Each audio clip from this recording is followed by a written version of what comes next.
It was the perfect trap. Ibrahim Traoré staged his own assassination, let the world believe he was dead, and watched as his enemies exposed themselves one by one. And when he returned, justice was waiting. March 12, 2025, 6:47 a.m. The news alert flashed across every phone, every television screen, every news ticker in Africa and beyond. Breaking: Burkina Faso President Ibrahim Traoré assassinated in convoy attack. Within minutes, the story dominated global headlines. Social media exploded. Some mourned, some celebrated. And deep in a secure bunker beneath the presidential palace in Ouagadougou, Ibrahim Traoré sat alive, watching it all unfold on a wall of monitors. This wasn't an accident. This wasn't a failed plot. This was deliberate. Traoré had staged his own death. And the reason why would expose a conspiracy that reached the highest levels of power across 3 continents. Let me take you back 2 weeks. February 26th, Traoré's intelligence chief, Colonel Amadou Keita, entered the president's office with a classified folder. His face was grim.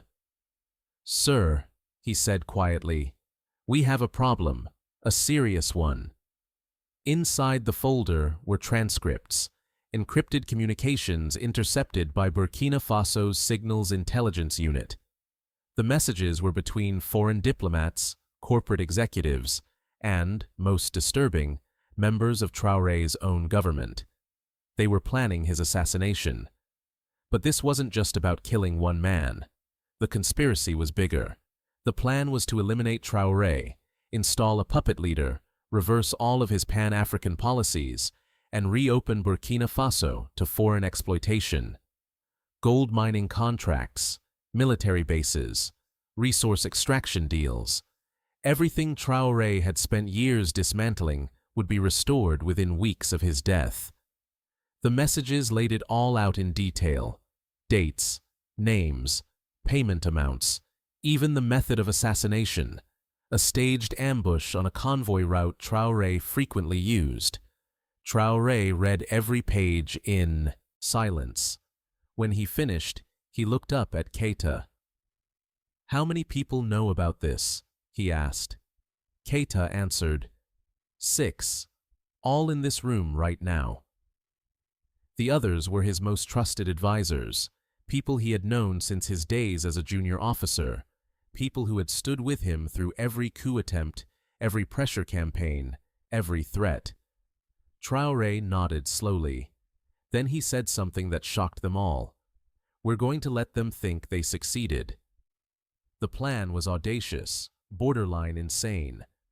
Traoré would stage his own assassination exactly as the conspirators had planned it.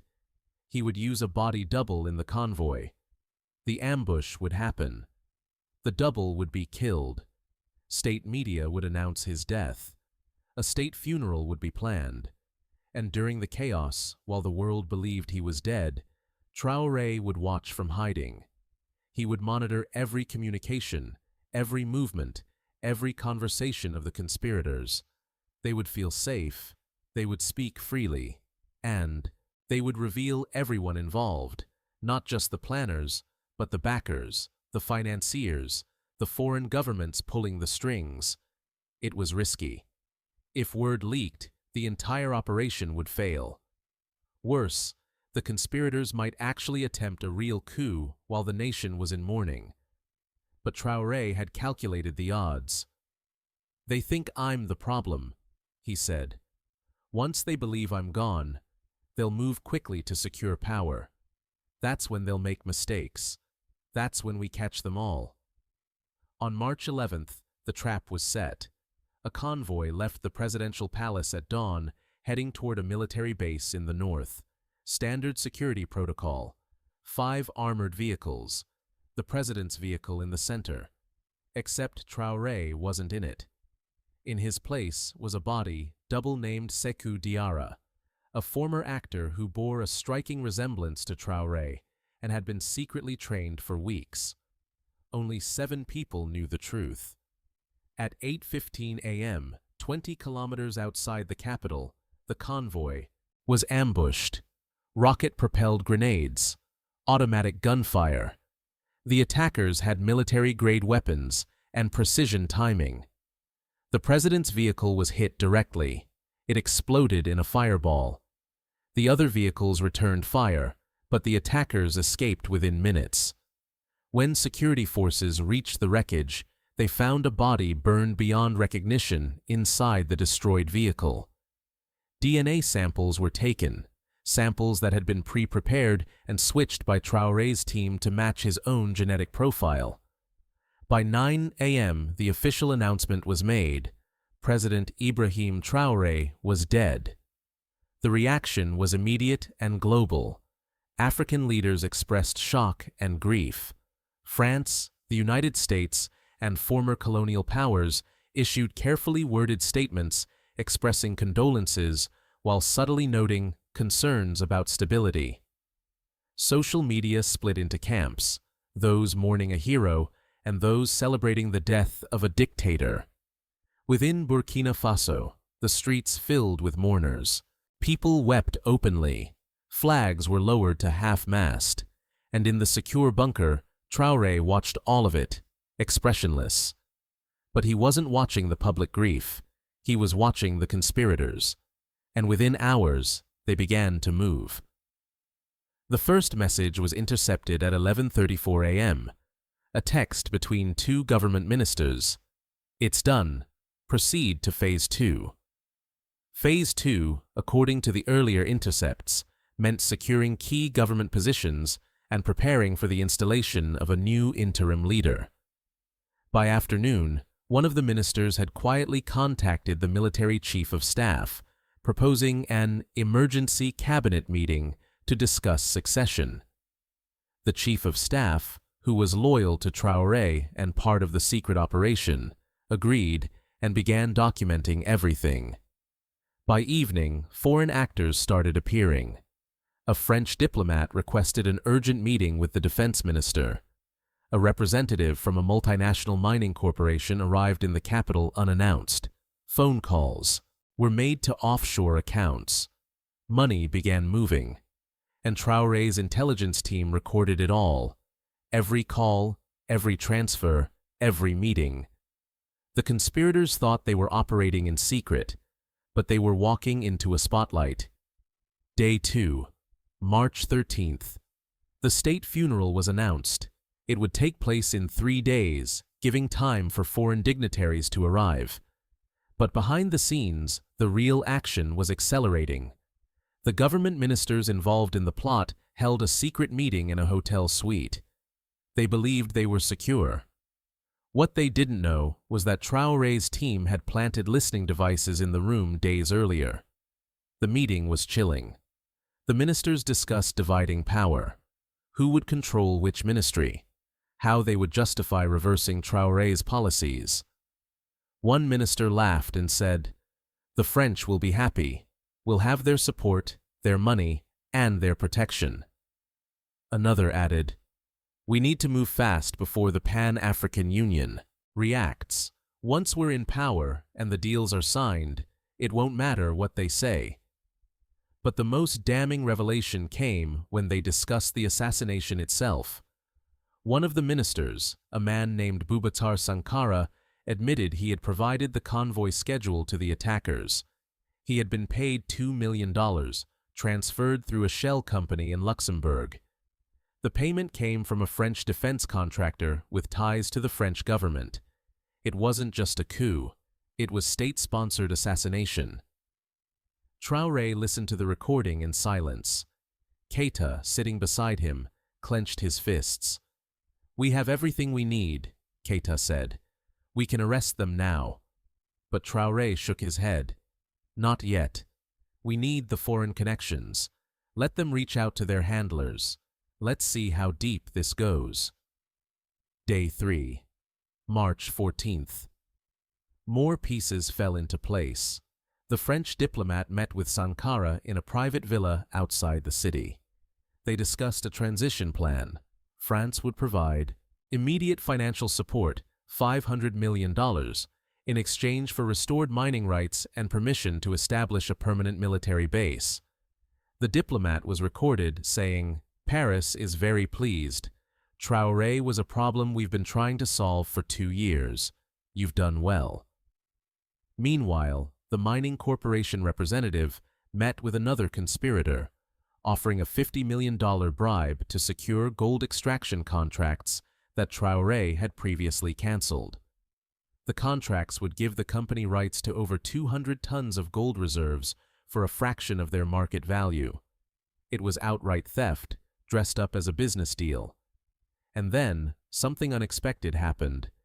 An African leader, someone Traoré had considered an ally, sent a private message to one of the conspirators.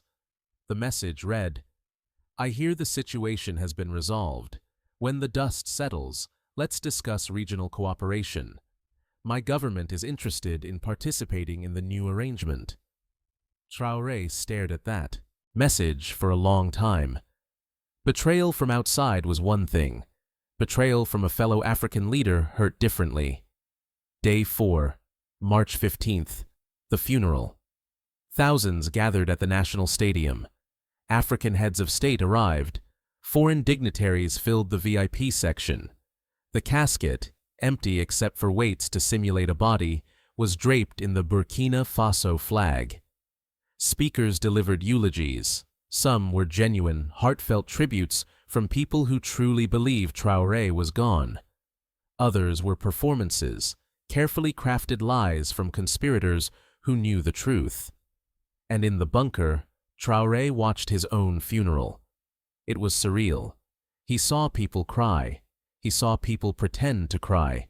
He saw the ministers who had plotted his death standing solemnly, hands over hearts, playing the role of grieving patriots. "This is what they think of us," Traoré said quietly. "We're expendable. Our lives, our nations, our futures, all expendable if it serves their interests." But the operation wasn't over.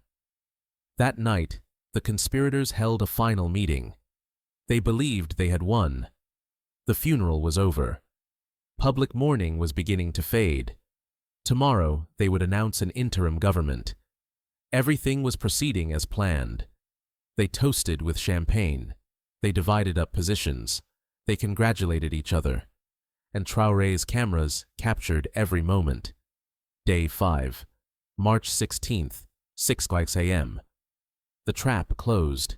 Simultaneous raids were launched across the capital. Military units loyal to Traoré arrested every conspirator named in the intercepts. The 2 government ministers, the defense contractor intermediary. The foreign diplomat was detained and declared persona non grata, expelled from the country within hours. Bank accounts were frozen, documents were seized. And at exactly 7 a.m., state television interrupted regular programming with an emergency broadcast. The screen showed the presidential seal. Then it cut to a live feed. And there, sitting calmly behind a desk in the presidential office, was Ibrahim Traoré. Alive. The nation gasped. Social media exploded again, this time in shock and confusion. Traoré spoke directly to the camera. "My fellow citizens and the watching world, as you can see, I am alive. 5 days ago, I allowed the world to believe I had been assassinated. This was not a hoax. It was a strategic operation to expose a conspiracy against our nation's sovereignty. For weeks, we monitored a plot involving members of our own government, foreign diplomats, and corporate entities who planned my murder in order to reverse our Pan-African policies and reopen our nation to exploitation." He paused, letting the weight of the words settle. Then he continued. "I staged my own death to give these conspirators the freedom to reveal themselves. And they did.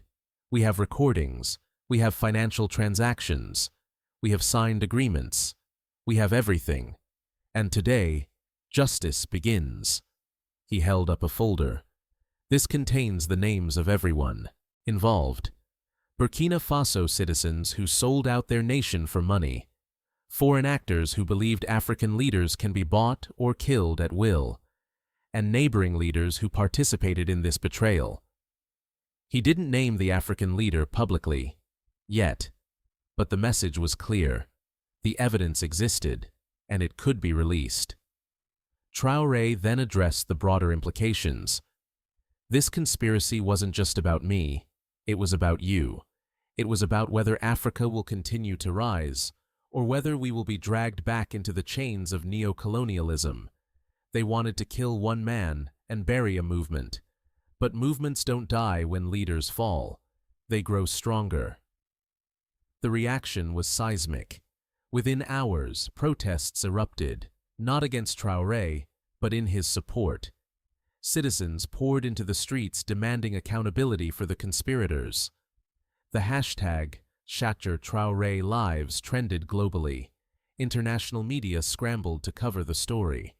And diplomatically, the fallout was massive. France denied any official involvement, but the recorded conversation between their diplomat and Sankara made that denial laughable. The African Union launched an emergency investigation, and across the continent, leaders who had quietly supported foreign interference suddenly found themselves on the defensive. The conspirators were tried publicly. The evidence was overwhelming. Recordings, financial records, testimonies from insiders who agreed to cooperate. Minister Boubacar Sankara was sentenced to life in prison for treason. Others received similar sentences. The foreign diplomat was banned from entering any African Union member state, and the mining corporation had its assets in Burkina Faso seized and nationalized. But Traoré didn't stop there. He used the momentum to push for continental reforms. He called for a Pan-African intelligence sharing network to prevent foreign interference in any African nation. He proposed a continental anti-corruption court, and he challenged other African leaders. If we don't protect each other, who will? The staged death operation became legendary. It was studied in military academies as a case study in counterintelligence. It was debated in political science classes as an ethical dilemma.